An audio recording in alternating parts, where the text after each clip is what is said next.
વિદ્યાર્થી મિત્રો, ધોરણ 12 વિષય વાણિજ્ય વ્યવસ્થા અને સંચાલન પ્રકરણ 5, જેમાં આપણે બોર્ડની પરીક્ષામાં 5 ગુણના પ્રશ્ન પૂછાતા હોય છે, જેના વિશે આપણે વાત કરવાના છીએ. સૌપ્રથમ તો આપણે વાત કરી લઈએ કે કર્મચારી વ્યવસ્થા છે શું. તો 19મી સદીના અંતમાં જે આગવી સૂઝ ધરાવતા હતા જે સંચાલકો, તેમને સમજાવ્યું કે ઉત્પાદનના જે સાધનો છે, જે જડ છે, તેના કરતાં જે આ લાગણીશીલ કર્મચારીઓ છે તે સૌથી વધુ અગત્યના છે. કારણ કે કોઈ પણ ધંધા કે એકમની સફળતાનો આધાર કર્મચારીઓની કાર્ય કરવાની શક્તિ અને વૃત્તિ પર રહેલો છે. તેથી એમ કહી શકાય કે કર્મચારી વ્યવસ્થા એ કર્મચારીઓ મેળવવા, કેળવવા અને જાળવવા સાથે સંબંધ ધરાવે છે. અને હવે આપણે વાત કરીએ છીએ કર્મચારી વ્યવસ્થા વિશે, તો ચાલો જોઈએ. વિદ્યાર્થી મિત્રો, હવે તમે જોઈ શકો છો કર્મચારી વ્યવસ્થાનો અર્થ અને તેની લાક્ષણિકતાઓ. તો આપણે ઝડપથી વાત કરીએ છીએ કર્મચારી વ્યવસ્થાનો અર્થ. કર્મચારી વ્યવસ્થા એકમમાં કામ કરતી જીવંત વ્યક્તિઓ સાથે સંબંધ ધરાવે છે. વિશાળ અર્થમાં કર્મચારી વ્યવસ્થા એટલે કર્મચારીની ભરતી, પસંદગી, તાલીમ, બઢતી, બદલી, અપકર્ષ છૂટા કરવા અથવા તો પ્રોત્સાહનો પૂરા પાડવા અને કર્મચારીની નિવૃત્તિ પછીની સેવાઓનો એટલે કે કાર્યોનો સમાવેશ થાય છે. તો ખાસ ધ્યાન રાખજો, વિશાળ અર્થમાં કર્મચારી વ્યવસ્થા એટલે શું. હવે આપણે આગળ જોઈએ કર્મચારી વ્યવસ્થાની લાક્ષણિકતાઓ. તો સૌથી પહેલું છે સંચાલનનું અગત્યનું કાર્ય. તો જુઓ, કર્મચારી વ્યવસ્થા સંચાલનનો એક ભાગ અથવા કાર્ય છે. સંચાલનના અન્ય કાર્યો કયા કયા છે, જે અગાઉ આપણે અભ્યાસ કરી ચૂક્યા છીએ? આયોજન, વ્યવસ્થા તંત્ર, દોરવણી, અંકુશ, ઘણા બધા કાર્યો છે જે આપણે લ્યુથર ગુલિકના કાર્યોનો અભ્યાસ કર્યો હતો. તો કર્મચારી વ્યવસ્થા પણ તેનો એક ભાગ છે. તો વિદ્યાર્થી મિત્રો, બીજી એની લાક્ષણિકતા છે કર્મચારી વ્યવસ્થાની સતત ચાલતી કાયમી પ્રક્રિયા. તો આમાં ખાસ ધ્યાન રાખો કે ધંધા કે એકમની પ્રવૃત્તિ જ્યાં સુધી ચાલુ રહેશે ત્યાં સુધી કર્મચારીની ભરતી, પસંદગી, તાલીમ, બઢતી, બદલી તમામ કાર્યો શરૂ રહેવાના છે. બીજા શબ્દોમાં કહીએ તો ધંધા કે એકમના શરૂઆતથી લઈને ધંધાના અંત સુધી કર્મચારી વ્યવસ્થા ધંધાનો એક ભાગ છે. તેને કારણ કે જે માનવી છે એ લાગણીશીલ પ્રાણી છે, આપણે અગાઉ પણ વાત કરી ચૂક્યા છીએ. તો ટૂંકમાં એટલું યાદ રાખવાનું છે કે ધંધા કે એકમની પ્રવૃત્તિઓ જ્યાં સુધી ચાલુ રહેશે ત્યાં સુધી ધંધાની જે અલગ અલગ જે એક્ટિવિટી છે, પ્રવૃત્તિઓ છે, ધારો કે કર્મચારીની બઢતી, બદલી, અવકાશ વગેરે કાર્યો પણ ચાલુ રહેશે.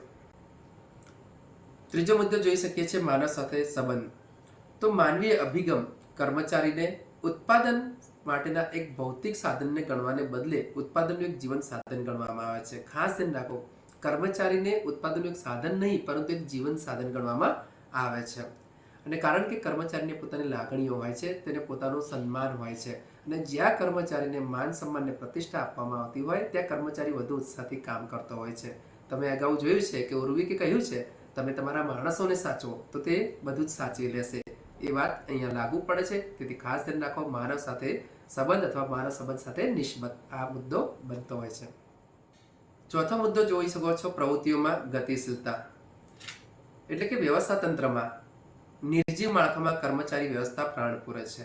વ્યવસ્થા તંત્રની દૈનિક પ્રવૃત્તિઓ ગતિશીલ બને છે. એટલે કે જે ધંધા કે એકમમાં પ્રવૃત્તિમાં ગતિશીલતા કેવી રીતે છે? ઉત્પાદનના સાધનો જડ હોય છે, પરંતુ માનવી એ જીવંત હોય છે અને સાધનોનો સારી રીતે ઉપયોગ કરે છે, કારણ કે એને તાલીમને બધું મળતું હોય છે. એટલે પ્રવૃત્તિઓને થોડો વેગ મળતો હોય છે. તમે આ રીતે પણ થોડી મૌલિકતાથી લખી શકો છો. સંચાલનના અન્ય કાર્યો સાથે સંબંધ છે. પાંચમો પોઈન્ટ તમે જોઈ શકો છો. કર્મચારી વ્યવસ્થા સંચાલનનું એક કાર્ય હોવાથી સંચાલનના અન્ય કાર્યો જેવા કે આયોજન, વ્યવસ્થા તંત્ર, દોરવણી, સંકલન, અંકુશ સાથે સંબંધ ધરાવે છે. એટલે કે સંચાલનના અન્ય કાર્યો સાથે પણ કર્મચારી વ્યવસ્થા સંબંધ ધરાવે છે, કારણ કે કર્મચારી બધા સાથે જોડાયેલો છે. એટલા માટે તમે છઠ્ઠો મુદ્દો જોઈ શકો, વિશાળ પ્રવૃત્તિ. તો વિદ્યાર્થી મિત્રો, કર્મચારી વ્યવસ્થા એક કર્મચારી કલ્યાણ પ્રવૃત્તિ ઉપરાંત એકમ માટે યોગ્ય લાયકાત ધરાવતા કર્મચારીઓ મેળવવા, તેમને કેળવવા અને જાળવવા સાથે તેમનો વિકાસ કરવો પણ એટલો જ જરૂરી છે. તેથી માટે કહી શકાય કે કર્મચારી વ્યવસ્થા એક વિશાળ પ્રવૃત્તિ છે. સાતમો મુદ્દો જોઈ શકો છો, મૂડીરોકાણ. તો કર્મચારીઓની ભરતી, તાલીમ, પસંદગી અને વિકાસ પાછળ કરવામાં આવતો ખર્ચ એ મૂડી ખર્ચ નથી, પરંતુ ધંધા કે એકમનું એક પ્રકારનું મૂડીરોકાણ છે. કારણ કે કર્મચારી પાછળ જે તાલીમ માટે ખર્ચ કરવામાં આવે છે તેનો લાભ ભવિષ્યમાં એ કર્મચારી આપશે, કારણ કે કર્મચારીને તાલીમ મળવાથી એનો વિકાસ થાય છે, જેથી કરીને ઉત્પાદનના સાધનોનો પૂરેપૂરો ઉપયોગ થતો હોય છે અને ભવિષ્યમાં ધંધાને નફાકારક અથવા તો યોગ્ય સ્થિતિ અપાવી શકે છે. એટલે આપણે કહીએ કે કર્મચારી પાછળ જે કરવામાં આવતો ખર્ચ છે એ એક ખર્ચ ન ગણતા મૂડીરોકાણ છે એવું કહી શકીએ. વિદ્યાર્થી મિત્રો, પ્રશ્ન 2 જુઓ. કર્મચારી વ્યવસ્થાનું મહત્વ. અહીંયા ખાસ ધ્યાન રાખો, પીટર એફ ડ્રકરે શું કહ્યું છે? ઉત્પાદનના બધા જ સાધનોમાં માત્ર કર્મચારી જ એક એવું સાધન છે જે વૃદ્ધિ અને વિકાસ પામી શકે છે. કારણ કે સાધનો તો ફિક્સ છે, એ જડ છે, પરંતુ માનવીની શક્તિનું મૂલ્યાંકન કરી શકાતું નથી, તે અસીમિત છે. તો આપણે જોઈએ કર્મચારી વ્યવસ્થાનું મહત્વ દર્શાવતા મુદ્દા. તો સૌથી પહેલું છે, તમે જોઈ શકો છો, એકમનું ચાલક બળ. આપણે અગાઉ વાત કરી ચૂક્યા છે લાક્ષણિકતાઓમાં કે સંતુષ્ટ અને કાર્યનિષ્ઠ કર્મચારીઓ વ્યવસ્થા તંત્રના માળખામાં પ્રાણ પૂરી તેને ગતિશીલ બનાવે છે, જેથી ઉત્પાદનના અન્ય સાધનો દ્વારા તે ધ્યેય સિદ્ધ પ્રાપ્ત થાય છે. એટલે કે ધંધા એકમનો ચાલક બળ કોણ છે? તો કર્મચારીઓ. આ ખાસ ધ્યાન રાખજો. બીજું છે પ્રવૃત્તિઓ ગતિશીલ બનાવે છે. તો આની અંદર કન્ટેન્ટ ખાલી એટલું જ લખ્યું છે, ધંધા કે એકમની પ્રવૃત્તિઓ ગતિશીલ બનાવે છે, કારણ કે જે ધંધા કે એકમના સાધનો હોય છે, જે સંચાલનના અન્ય કાર્યો હોય છે, તેની સાથે કર્મચારી જોડાયેલા હોય છે. કારણ કે કર્મચારી વ્યવસ્થા એક વિશાળ પ્રવૃત્તિ છે અને તેને તાલીમ મળવાથી તેના આત્મવિશ્વાસમાં વધારો થાય છે અને જેથી કરીને જે પ્રવૃત્તિઓ છે ખૂબ જ ગતિશીલ બનતી હોય છે. ત્રીજો મુદ્દો છે સંચાલનના અન્ય કાર્યોના અમલ માટે જરૂરી. તો વિદ્યાર્થી મિત્રો જોઈ શકો છો, સંચાલનના અન્ય કાર્યો કયા કયા છે? તો કે આયોજન, વ્યવસ્થા તંત્ર, સંકલન, દોરવણી અને અંકુશ જેવા કાર્યો પાર પાડી શકે તે માટે જરૂરી છે. કર્મચારી વ્યવસ્થા વગર સંચાલનના અન્ય કાર્યો સફળ થઈ શકતા નથી. ટૂંકમાં કર્મચારી વ્યવસ્થા કોઈ પણ ધંધા કે એકમની સફળતાનો આધાર કર્મચારીને કાર્ય કરવાની શક્તિ અને વૃત્તિ પર રહેલો છે, એ ખાસ ધ્યાન રાખજો. ચોથો પોઈન્ટ જોઈ શકો, કર્મચારીઓ એકમના હાથ પગ છે. આપણે જોઈએ કે શરીરની મોટા ભાગની પ્રવૃત્તિઓ હાથ પગ દ્વારા જ શક્ય છે. શરીરનું ચાલક બળ હાથ પગ છે, તે જ રીતે એકમની બધી જ પ્રવૃત્તિઓ કર્મચારીઓ દ્વારા થતી હોવાથી કર્મચારીઓ એકમના હાથ પગ કહેવામાં આવે છે. બીજા શબ્દોમાં કહીએ તો આયોજન એ વ્યવસ્થા રૂપી મગજ છે, તો કર્મચારીઓ એક શારીરિક માળખું છે, એટલે કે એકમના હાથ પગ છે એવું પણ કહી શકીએ છીએ. તો આ ખાસ ધ્યાન રાખજો. વિદ્યાર્થી મિત્રો, અહીંયા જોઈ શકો છો, ટૂંકનો જ લખો, માનવ સંસાધન સંચાલનના ભાગ તરીકે કર્મચારી વ્યવસ્થા. તો અહીંયા કર્મચારી વ્યવસ્થા એટલે કે કર્મચારી સંચાલનમાં કર્મચારીની ભરતી, પસંદગી અને તાલીમ જેવી પ્રવૃત્તિઓનો સમાવેશ થાય છે. માનવ સંસાધનમાં આ ઉપરાંત કર્મચારીનો વિકાસનો સમાવેશ થાય છે. કારણ કે કર્મચારી વ્યવસ્થાનો અર્થ મર્યાદિત હોવાથી મોટા ભાગના જે એકમોના જે સંચાલકો છે એ કર્મચારીઓને માનવ સંસાધન તરીકે ઓળખાવે છે.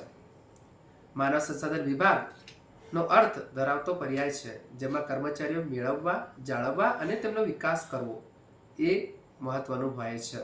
વાસ્તવમાં માનવ સંસાધનનો વિકાસ કર્મચારી સંચાલનથી થયો છે. આ ખાસ ધ્યાન રાખજો, માનવ સંસાધનનો વિકાસ કર્મચારી સંચાલનમાંથી થયો છે, જેમાં કર્મચારીઓનો વિકાસ, કુશળતા, કૌશલ્ય, કાર્યસંતોષ, એકમ પ્રત્યેની તેમની વફાદારીને કારણે એકમ સારા પરિણામો પ્રાપ્ત કરી શકતું હોવાથી આજના વૈશ્વિક હરીફાઈમાં યુગમાં માનવ સંસાધનનું મહત્વ વધતું જાય છે.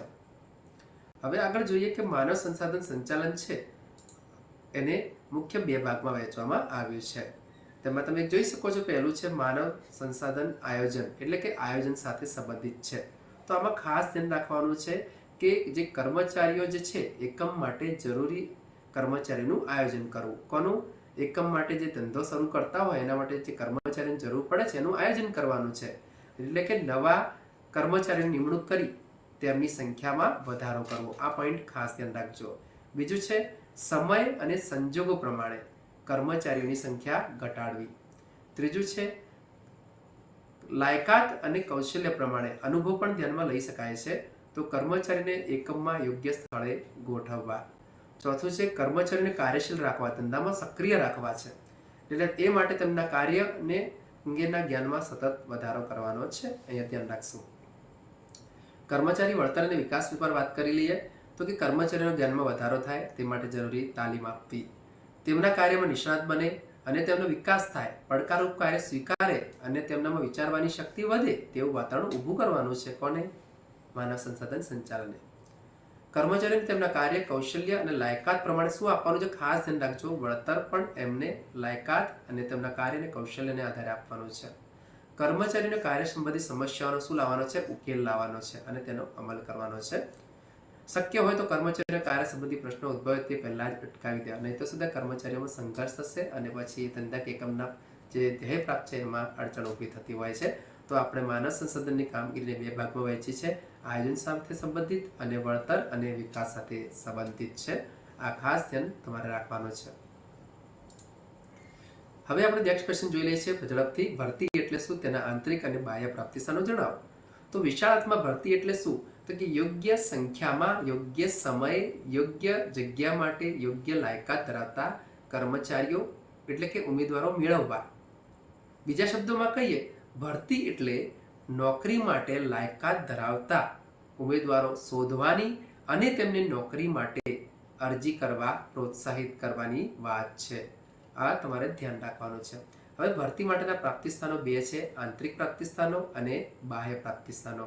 તો સૌથી પહેલા આપણે વાત કરીએ છીએ આંતરિક પ્રાપ્તિ સ્થાનોની, જેમાં સૌથી નંબર 1 છે કર્મચારીને બઢતી આપીને. તો વિદ્યાર્થી મિત્રો, તમે જોઈ શકો છો કે ધંધાકીય એકમમાં જ્યારે બઢતી આપવામાં આવે છે તો એ જગ્યાએ તેની જગ્યા ખાલી પડે છે, કારણ કે કર્મચારી બીજી જગ્યાએ નિમણૂક પામે છે. તો હવે આ જગ્યા ભરતી કરવા માટે કર્મચારીને આપણે શું કરવું પડશે? ભરતી કરવી પડશે. એટલે કહે છે બઢતી આપવાનું. તો જુઓ, અને આનાથી શું થાય છે કે કર્મચારીને બઢતી આપવાથી કર્મચારીનું કૌશલ્ય, પ્રામાણિકતા, આવડત, એકમ પ્રત્યેની વફાદારી જેવા ગુણોનું મૂલ્યાંકન કરી કર્મચારીને સંચાલકો તેના વર્તમાન હોદ્દા કરતાં ઊંચા હોદ્દા પર બઢતી આપી શકે છે. અને બઢતી મળવાથી કર્મચારીઓના પગાર, સત્તા અને જવાબદારીને હોદ્દામાં વધારો થાય છે. આ ખાસ ધ્યાન રાખશું. બીજું છે કર્મચારીની બદલી એકમના કોઈ એક વિભાગમાં. અહીંયા જોઈ શકો છો, કર્મચારીની સંખ્યા જરૂરિયાત કરતાં વધુ હોય અને અન્ય વિભાગમાં કર્મચારીની અછત હોય, ત્યારે જે વિભાગમાં કર્મચારીની સંખ્યા જરૂરિયાત કરતાં વધુ હોય તે વિભાગમાંથી કર્મચારીની લાયકાતો વગેરે ધ્યાનમાં રાખી જ્યાં જરૂર હોય ત્યાં બદલી કરવામાં આવે. અહીંયા ધ્યાન રાખજો, કર્મચારીની બદલી એકમના કોઈ એક વિભાગમાં. એટલે કે બે ધંધાકીય એકમો છે, એક ધંધાકીય એકમમાં કર્મચારીઓ વધારે છે અને બીજા ધંધામાં કર્મચારી સંખ્યા ઓછી છે. તો જ્યાં વધુ છે ત્યાંથી કર્મચારીઓ લઈને જ્યાં ઓછા છે ત્યાં કર્મચારીને મૂકવામાં આવે છે, તેના લાયકાતને ધ્યાને રાખીને. તો આ રીતે કર્મચારીની બદલી કરીને પણ કોઈ વિભાગમાં કર્મચારીને ભરતી કરી શકાતી હોય છે. ત્રીજો પોઈન્ટ જુઓ, વર્તમાન કર્મચારીના મિત્રો કે અથવા સગન સંબંધીઓમાંથી. તો ઘણીવાર શું થાય છે કે ધંધાકીય એકમમાં જ્યારે કર્મચારીની જરૂર પડતી હોય છે તો તેમના સગા સંબંધી કે મિત્રોને માંથી કર્મચારીની ભરતી કરવામાં આવે છે. આમ કરવાથી કર્મચારીઓને શું લાગે છે? આત્મસન્માન અને તેમના માન પ્રતિષ્ઠામાં વધારો થાય છે અને તેમના કાર્ય ઉત્સાહમાં વધારો થાય છે.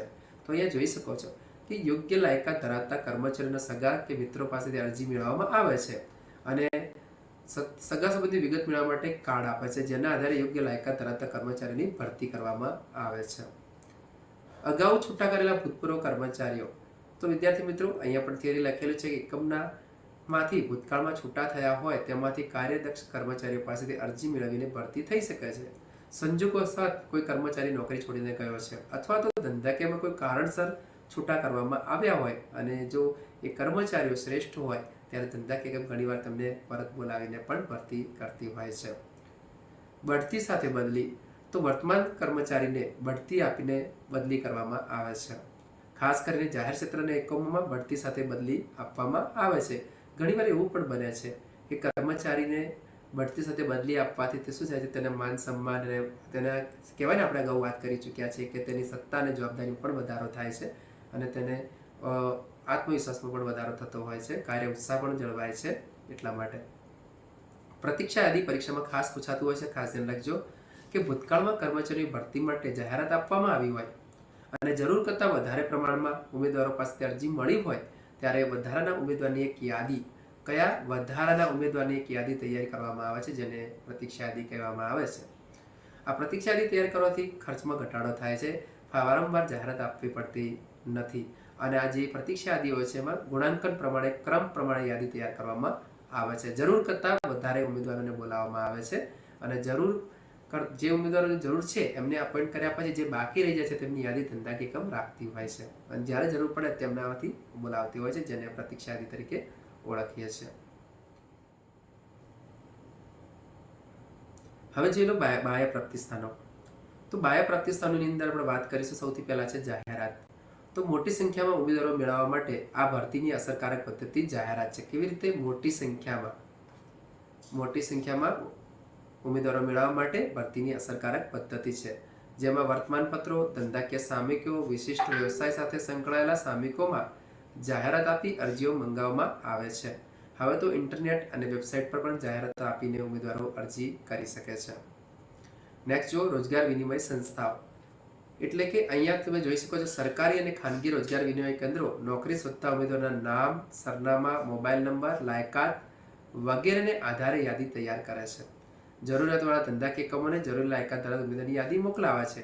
આપણે તમે જોઈ શકો દરેક જિલ્લામાં એક એમ્પ્લોયમેન્ટ ઓફિસ આવે છે, રોજગાર કચેરી આપેલી હોય છે, જે કર્મચારીઓ હોય છે એમને નોકરી માટે જે બેરોજગાર હોય છે તેમની યાદી તૈયાર કરે છે અને જે તે સંસ્થાઓને જરૂર હોય ત્યાં મોકલતા હોય છે. એટલે કે રોજગાર વિનિમય સંસ્થાઓ દ્વારા કર્મચારીની ભરતી કરવામાં આવતી હોય છે.